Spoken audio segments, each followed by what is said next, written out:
From WCSC-TV Charleston, Live 5 News at 11 starts now. But it could be damaged, it could be expired. A lot of those car seats don't have the manuals with them.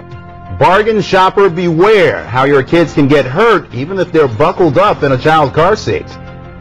Twister touchdown, how eyewitnesses describe the storm that ripped through their neighborhood.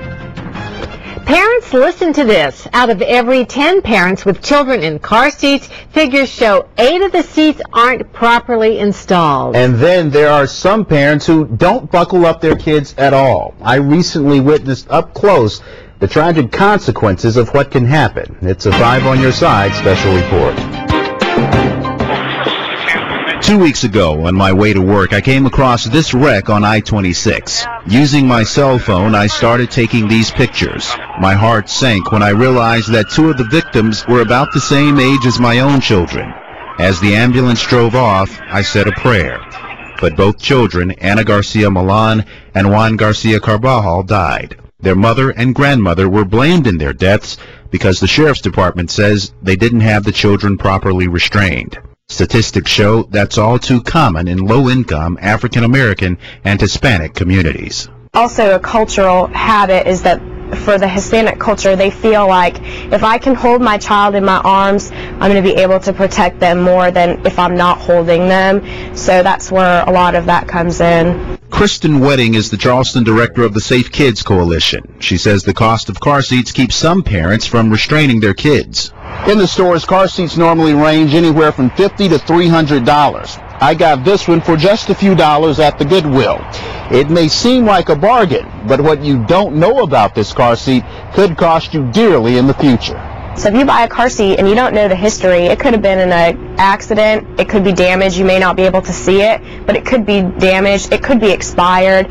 A lot of those car seats don't have the manuals with them, so you don't know all of the different components to that car seat. Research shows in the South more children ride around without car seats than any place else in the country. And even those who are buckled in with the safety belt alone aren't safe enough.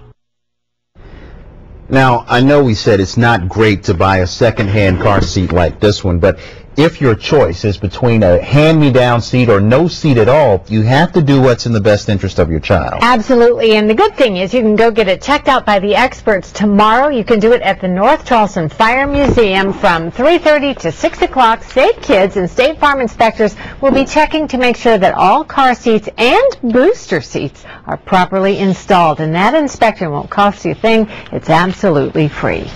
Now, new at 11 tonight, the Charleston County School Board has taken measures to keep board members from abusing school district staff.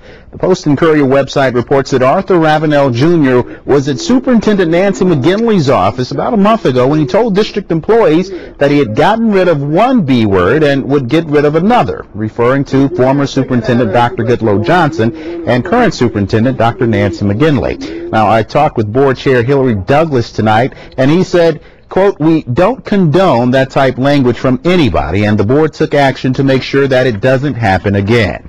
It was a personnel action that was taken into executive session. We added to a policy that would let every board member know what is appropriate action towards staff and the superintendent." The paper reports Ravenel says nothing like that ever happened. It was described as a big white monster.